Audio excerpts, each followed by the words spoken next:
നമ്മളവിടെ ചെന്നിട്ട് ഈ ഒരു പരിപാടി കാണാൻ വേണ്ടി നേരെ ഇരിക്കുന്ന സമയത്ത് ആ ഇൻഡിവിജ്വലായിട്ടുള്ള ആൾക്കാരെ പ്രൊഫൈൽ പറഞ്ഞ് വിളിക്കുന്ന ആ ഒരു ത്രില്ല് എന്ത് വന്നാലും എനിക്ക് ഫീൽ ചെയ്യുന്നില്ല. ആ ഒരു ത്രില്ല് ഇവർ എന്താ പറയുക, ഈ ഇങ്ങനെയുള്ള മുന്നേ കൂട്ടി അനൗൺസ് ചെയ്യുന്ന സിറ്റുവേഷനിൽ വരുന്ന സമയത്ത് വരുന്ന ഇപ്പോൾ റൈഡറാണെന്ന് വിചാരിച്ച് റൈഡർ ഇഷ്ടപ്പെടുന്നത്. ഇപ്പോൾ എനിക്കും റൈഡർ ഇഷ്ടപ്പെടുന്നത്, പക്ഷേ ഞാനൊരു ബിഗ് ബോസ് മെറ്റീരിയൽ ആയിക്കൊള്ളുന്നില്ല. അപ്പോൾ റൈഡ് ചെയ്യുന്നു, എന്താ പറയുക, ട്രെക്കിംഗ് ഫ്രീക്കത്തിയായി വീട്ടമ്മയാവണു, ഇതൊന്നും നമ്മൾ പറഞ്ഞിട്ട് കാര്യമില്ല. ബിഗ് ബോസിനുള്ളിൽ നമുക്കും അവർക്കൊക്കെ ബിഗ് ബോസിനൊക്കെ കോണ്ടന്റ് തന്ന് ആൾക്കാരെ പിടിച്ചിരുത്തി ലൈവ് കാണാനും അതിനെക്കുറിച്ച് ചർച്ചകൾ ചെയ്യാനും വിമർശനങ്ങൾ ഉന്നയിക്കാനും സപ്പോർട്ട് ചെയ്യാനും അടിപിടികൾ ഉണ്ടാക്കാനും നല്ല രീതിയിൽ പോകാനും എല്ലാ സംഗതികളും, അതായത് മിക്സഡ് ആയിട്ടുള്ള എല്ലാ ഫീലിങ്സും കൂടി ഉൾക്കൊണ്ട് മിക്സഡ് ആയിട്ട് പോകാനുള്ള ഒരു വേദിയായിട്ട് ബിഗ് ബോസിനെ മാറ്റാൻ കഴിവുള്ള ആൾക്കാരാണ്. നമുക്ക് അതിൻ്റെ ഉള്ളിൽ ചെന്നാൽ മാത്രം. നമസ്കാരം. Bigg Boss Malayalam season 6 related ആയിട്ടുള്ള ഒരു വീഡിയോ കേട്ടോ. 2 ദിവസം മുന്നേ ഏഷ്യാനെറ്റിൻ്റെ പ്രോമോ വന്ന് നിങ്ങളെല്ലാവരും കണ്ടിട്ടുണ്ടാവും. ഈ പ്രോമോയിൽ അവർ പറഞ്ഞിട്ടുള്ളത് 2 കോമണേഴ്സിൻ്റെ പേര് ബിഗ് ബോസ് അനൗൺസ് ചെയ്തു. ഒന്ന് റസ്മിൻ ബായ്, രണ്ടാമത്തത് നിഷാന. ഓക്കെ, അതായത് റസ്മിൻ ബായ് പ്ലസ് ട്രെക്കിംഗ് ഫ്രീക്കി. ഓക്കെ, അതെ. അപ്പോൾ ഞാൻ 2 ദിവസം ഞാൻ ഈ വന്ന ദിവസം അതിനെക്കുറിച്ചൊരു വീഡിയോ ചെയ്തിരുന്നു. എന്താണ് അവരുടെ ഡീറ്റെയിൽസും കാര്യങ്ങളൊക്കെ നമുക്ക് അതിലേക്കൊക്കെ വരാം. അതൊക്കെ നിങ്ങൾക്ക് അറിയുണ്ടാവും. അത് പോട്ടെ, അതൊന്നും അത്ര വലിയ റെലവൻറ്റ് ടോപ്പിക്കല്ല. ഇപ്പോൾ സോഷ്യൽ മീഡിയയിൽ ഏറ്റവും കൂടുതൽ ആൾക്കാർ ഈ യൂട്യൂബ് റിലേറ്റഡ് കോണ്ടന്റ് ചെയ്യുന്നവരൊക്കെ പറയുന്നൊരു സംഭവമുണ്ട്, ഇവർ കോമണേഴ്സ് അല്ല. ഇവരാണോ കോമണേഴ്സ്? ബിഗ് ബോസിൻ്റെ ഭാഗത്തുനിന്ന് ഒരു നല്ലൊരു നീതിപൂർവ്വമായിട്ടുള്ള, നീതിയല്ല, എന്താ പറയുക, ബിഗ് ബോസിൻ്റെ ഭാഗത്തുനിന്ന് ഒരു ശരിയായിട്ടുള്ളൊരു നടപടിയല്ല എന്ന് വന്നെന്നുള്ള രീതിയിൽ ഡിസ്കഷൻ സോഷ്യൽ മീഡിയയിൽ നടക്കുന്നുണ്ട്. ഭാഗികമായി അല്ലെങ്കിൽ വേറൊരു തരത്തിൽ ഞാനും അതിനോട് യോജിക്കുന്നു. പക്ഷെ ഒരു കാര്യം എനിക്ക് ഇത്ര പറയാനുള്ളൂ, ഇതിൽ വന്ന 2 പേര്, ഒന്ന് റസ്മിൻ ഭായ്, രണ്ടാമത് നിഷാന. ഈ റസ്മിൻ ഭായ് ആക്ച്വലി അവർ ഒരു ഫിസിക്കൽ എഡ്യൂക്കേഷൻ ടീച്ചറാണ്. സെൻറ്റ് ട്രീസസിൽ ഒരു പ്രത്യേക വൈബുള്ള ഒരു ലേഡിയാണ്. ഒരു പ്രത്യേക വൈബ് എന്ന് എങ്ങനെ പറയാറില്ല, ന്യൂജനാണ്. അത്യാവശ്യം നല്ല രീതിയിൽ സ്റ്റുഡൻസിൻ്റെ ഇടയിൽ പോപ്പുലറാണ്. നമ്മുടെ ഒരു മോൾ അവിടെ പഠിക്കുന്നുണ്ട്. പഠിക്കാൻ ചോദിച്ച സമയത്ത് ന്യൂജൻ ആൾക്കാരെ, കുട്ടികളുടെ ഇടയിൽ നല്ല ന്യൂജൻ വൈബുള്ള ഒരാളാണ്. ഒരു അടിപൊളി ഒരു പ്രത്യേക ക്യാരക്ടറുള്ള വ്യക്തിയാണ്. ബിഗ് ബോസിന് പറ്റിയ ഒരാളായിട്ടാണ് അവരൊക്കെ ഈ അറിയുന്നവരൊക്കെ, നമ്മൾ ഈ സോഷ്യൽ മീഡിയയിൽ ഇതിൽ കണ്ട പോലെയല്ല, കണ്ടത് മാത്രമല്ല അവരെ പേഴ്സണലി അറിയുന്നവർ നമ്മൾ ഷെയർ ചെയ്തിട്ടുള്ളത്. ഓക്കെ, പ്ലസ് പിന്നെ രണ്ടാമത്തെ വ്യക്തി അവരുടെ സോഷ്യൽ മീഡിയ പ്രൊഫൈൽസ് നോക്കുന്ന സമയത്ത് അത്യാവശ്യം കുറച്ചുകൂടി ചലഞ്ചിങ് ആയിട്ടുള്ള, ഇതിൽ സോഷ്യൽ മീഡിയയിൽ വരുന്ന ബിഗ് ബോസിൽ വരുന്ന മറ്റ് സെലിബ്രിറ്റീസ് ആയിട്ടുള്ള ആൾക്കാർക്ക് അത്യാവശ്യം നല്ല രീതിയിൽ ചലഞ്ചിങ് ആയിട്ട് നിൽക്കാൻ പറ്റുന്ന ആൾക്കാരാണ്. ഇതിലിപ്പോൾ അവർ കോമണേഴ്സ് ഉള്ള രീതിയിലാണ് ഏഷ്യാനെറ്റ് പുറത്തുവിട്ടിരിക്കുന്നത്. ഇപ്പോൾ പല ആൾക്കാരും പറയുന്നുണ്ട് ഇവർ കോമണേഴ്സ് അല്ല, ഇവരാണോ കോമണേഴ്സ് എന്ന് ചോദിച്ചിട്ട് സംഭവമുണ്ട്. ഇതെന്തുകൊണ്ടാണ് അവർ പറയുന്നത് വെച്ചാൽ, ഇവരുടെ പ്രൊഫൈൽസ് എടുത്ത് നോക്കുമ്പോൾ അതിൽ റസ്മിന് ഒരു യൂട്യൂബ് ചാനലുണ്ട്. ഏകദേശം 3 വർഷം മുന്നേ തുടങ്ങിയിട്ടുള്ള 5000-ഓളം സബ്സ്ക്രൈബേഴ്സുള്ള ട്രാവൽ വ്ളോഗുകൾ ചെയ്തിട്ടുള്ള ഏതൊരു സാധാരണക്കാര വ്യക്തിനെ പോലെ അംബീഷ്യസ് ആയിട്ടുള്ള ഒരാൾ തുടങ്ങിയിട്ടുള്ള യൂട്യൂബ് ചാനൽ പോലത്തെ ഒരു ചാനലുള്ള ഒരു വ്യക്തിയാണ് റസ്മിൻ ഭായ്. പ്ലസ് ഇൻസ്റ്റാഗ്രാമിൽ ഏകദേശം 4000 ഫോളോവേഴ്സാണ്. ഇന്നലെ നോക്കിയ സമയത്ത് ഇത്രയധികം ഫോളോവേഴ്സ് ഉണ്ട്. ഇതിലൊക്കെ ഇവരെടുത്ത് പറയുന്നതെന്ന് വെച്ചാൽ, ഇവരുടെ ഫേസ്ബുക്ക് പ്രൊഫൈൽ നോക്കിയ സമയത്ത് ഇവർ നിവിൻ പോളിൻ്റെയും ദുൽഖർ സൽമാൻ്റെയും പിന്നെ നമ്മുടെ എന്താ പറയുക, ഈ മറ്റേ ഞാൻ മറന്നുപോയി, പിന്നെ ഫഹദ് ഫാസിൽ ദുബായിൽ ക്രെഡിറ്റ് കാർഡിൻ്റെ ഒരു മൂവി ഉണ്ടല്ലോ, അതിലുള്ള ആ നേഴ്സ് നായിക, അതിന് പേരിക്കറിയില്ല. ഓക്കെ, ഇതിൻ്റെ കൂടെ ഫോട്ടോ എടുത്തിട്ടുള്ള അതുപോലെ കുറച്ച് സെലിബ്രിറ്റീസിൻ്റെ കൂടെ ഫോട്ടോസ് എടുത്തിട്ടുള്ള അതിൻ്റെ കൂടെ ഫോട്ടോസ് കുറച്ച് അവർ സോഷ്യൽ മീഡിയ പ്രൊഫൈലിൽ പോസ്റ്റ് ചെയ്തിട്ടുണ്ട്. ആ പ്രൊഫൈൽസും ഫോട്ടോസൊക്കെ എടുത്ത് വെച്ചിട്ടാണ് പല ആൾക്കാരും വീഡിയോ ചെയ്യുന്ന സമയത്ത് അതിൽ പറയുന്നതാണ്, പിന്നെ ഇവർ അത്യാവശ്യം സെലിബ്രിറ്റീസ് ആയിട്ട് കോണ്ടാക്റ്റ് ഉള്ള വ്യക്തികളാണ്. അപ്പോൾ അവർ കോമണേഴ്സ് എന്നുള്ള രീതിയിൽ അവരെ പറയാൻ പറ്റില്ല എന്നുള്ളത് അതാണ് റസ്മിനെ ഉദ്ധരിച്ച് പറയുന്നത്. ട്രക്കിംഗ് വൈബ്സ്, മറ്റേ നിഷാനൻ്റെ കാര്യങ്ങളൊക്കെ റിലേറ്റഡ് ആയിട്ട് പറയുന്നുണ്ട്. അവർ എല്ലാവരും പറയുന്നത് സോഷ്യൽ മീഡിയ എന്താ പറയുക, പ്രസൻസ് ഉള്ളവർ സോഷ്യൽ മീഡിയ ഇൻഫ്ലുവൻസേഴ്സ് ആണ് എന്ന് പറയുന്നുണ്ട്. ഭാഗികമായിട്ട് പറയാന്ന് വെച്ചാൽ, ഈ റസ്മിൻ ഭായിൻ്റെ ഒരു കേസ് പറയട്ടെ, ഞാൻ കണ്ടിടത്തോളം അവരിപ്പോൾ ഫോർ എക്സാമ്പിൾ, ഇപ്പോൾ ഞാൻ മമ്മൂക്കാനെ കണ്ടു ദുബായിൽ നിന്ന്, മമ്മൂക്കാൻ്റെ കൂടെ ഫോട്ടോ എടുത്തു. എനിക്കൊരു യൂട്യൂബ് ചാനൽ ഇല്ലയെന്ന് വിചാരിക്കുക, എനിക്ക് 4,000 ഫോളോവേഴ്സുള്ള ഒരു ഇൻസ്റ്റാഗ്രാം പേജ് മാത്രമാണെന്നുണ്ടെങ്കിൽ ഞാൻ എവിടെ സെലിബ്രിറ്റി ആവുന്നത്? ഞാൻ അപ്പോഴൊരു കോമണർ തന്നെയല്ലേ? എനിക്ക് എൻ്റെ ഒരു സംശയമായിട്ടത്, ഞാൻ അപ്പോഴൊരു കോമണർ തന്നെയാണ്. അതുകൊണ്ട് കോമണേഴ്സ് അല്ലാതെ ആവുന്നില്ല എന്ന് ഞാൻ പറയുന്നു. രണ്ടാമത്തെ ലേഡി, അവർ ട്രാവലും പരിപാടിയും കാര്യങ്ങളൊക്കെ ചെയ്യുന്ന ആളാണ്. അതൊക്കെ അവർ ഇൻസ്റ്റാഗ്രാം പേജിലൂടെ ഇടുന്നുണ്ട്.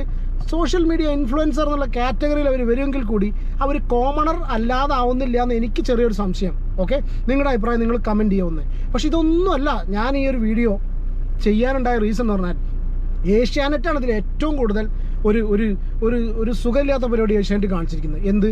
ഇവരെ സെലക്ട് ചെയ്തതിലല്ല, ഏഷ്യാനെറ്റ് ഇഷ്ടമാണ് അവരെ എപ്പോൾ സെലക്ട് ചെയ്യണം, എന്ത് സെലക്ട് ചെയ്യണം എന്നുള്ളത് ഏഷ്യാനെറ്റ് ഇഷ്ടമാണ്. സെലക്ട് ചെയ്തു എന്ന് വിചാരിച്ചിട്ട് യാതൊരു കുഴപ്പമില്ല. ഞാൻ അതാ പറഞ്ഞത്, ഒരു കോമണേഴ്സ് അല്ലാതെ ആവുന്നില്ല. ഇപ്പം നിവിൻ പോളിയുടെ കോളേജിൽ നിവിൻ പോളി വന്ന സമയത്ത്, അല്ലെങ്കിൽ കോളേജിൽ മറ്റേ എന്താ പറയുക ദുൽഖർ സൽമാൻ വന്ന സമയത്ത് അതിൻ്റെ കൂടെ ഒരു ഫോട്ടോ എടുത്തു എന്ന് വിചാരിച്ചിട്ട് അവർ സെലിബ്രിറ്റി, എനിക്ക് തോന്നുന്നില്ല അവർ സെലിബ്രിറ്റി ആവുന്നില്ല, അവർ കോമണർ അല്ലാതെ ആവുന്നില്ല.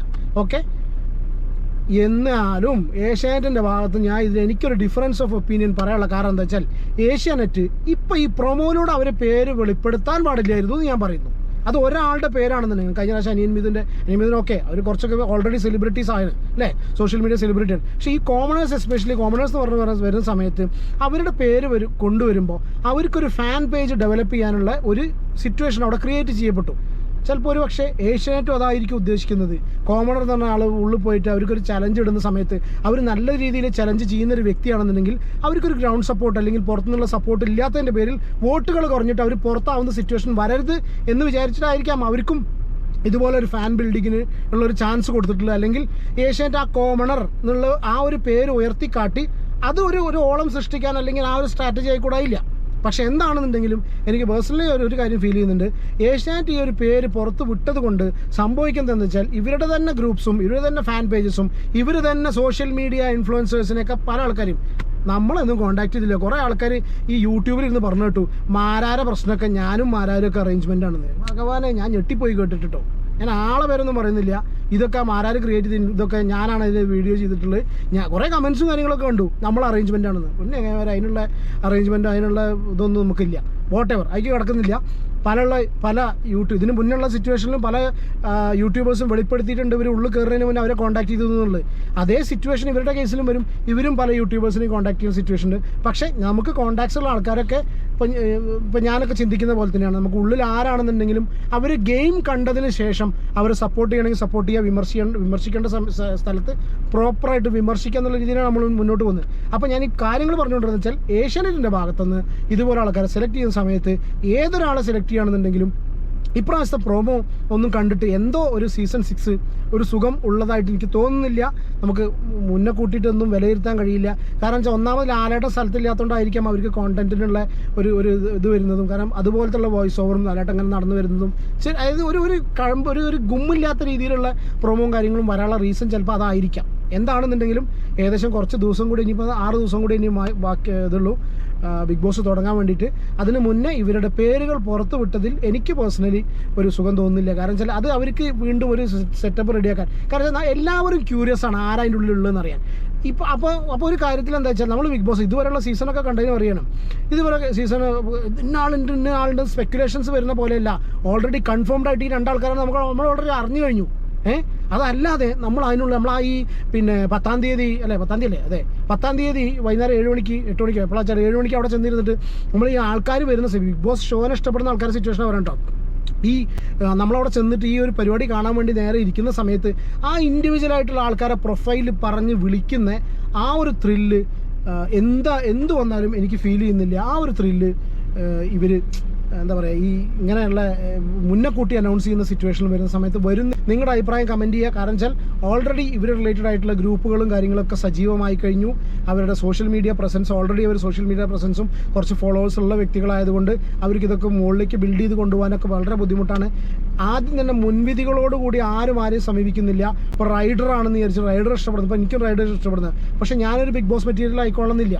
അപ്പോൾ റൈഡ് ചെയ്യുന്നു, ട്രെക്കിംഗ് ഫ്രീക്കത്തിയായി വീട്ടമ്മയാവണു, ഇതൊന്നും നമ്മൾ പറഞ്ഞിട്ട് കാര്യമില്ല. ബിഗ് ബോസിനുള്ളിൽ നമുക്കും അവർക്കൊക്കെ ബിഗ് ബോസിനൊക്കെ കോണ്ടന്റ് തന്ന് ആൾക്കാരെ പിടിച്ചിരുത്തി ലൈവ് കാണാനും അതിനെക്കുറിച്ച് ചർച്ചകൾ ചെയ്യാനും വിമർശനങ്ങൾ ഉന്നയിക്കാനും സപ്പോർട്ട് ചെയ്യാനും അടിപൊളികൾ ഉണ്ടാക്കാനും നല്ല രീതിയിൽ പോകാനും എല്ലാ സംഗതികളും, അതായത് മിക്സഡ് ആയിട്ടുള്ള എല്ലാ ഫീലിങ്സും കൂടി ഉൾക്കൊണ്ട് മിക്സഡ് ആയിട്ട് പോകാനുള്ള ഒരു വേദിയായിട്ട് ബിഗ് ബോസിനെ മാറ്റാൻ കഴിവുള്ള ആൾക്കാരാണെന്ന് നമുക്ക് അതിൻ്റെ ഉള്ളിൽ ചെന്നാലും മാത്രമേ നമുക്ക് മനസ്സിലാവുള്ളൂ. ഓക്കെ, അപ്പോൾ അത്തരത്തിലുള്ള വീഡിയോ നിങ്ങളുടെ അഭിപ്രായം കമൻറ്റ് ചെയ്യുക. അപ്പോൾ കോമണേഴ്സ് എന്ന് പറയുന്നതുകൊണ്ട് പല ആൾക്കാർ കോമണർ തന്നെയാണ് ഞാൻ പറഞ്ഞത്, വീണ്ടും പറയുന്നു. അപ്പോൾ മുഖാനപ്പോൾ ഞാൻ ഫോട്ടോ എടുത്തു എന്ന് വിചാരിച്ചിട്ട് ഞാൻ കോമണർ അല്ലാത്ത കുഴപ്പമൊന്നുമില്ല. അതേപോലെ ചിന്തിക്കുന്ന സമയത്ത് പക്ഷേ പുറത്തു വിട്ടത് ഒരു നല്ല പരിപാടിയായിട്ട് എനിക്ക് ഫീൽ ചെയ്യുന്നില്ല. നിങ്ങളുടെ അഭിപ്രായം കമൻറ്റ് ചെയ്യൂ.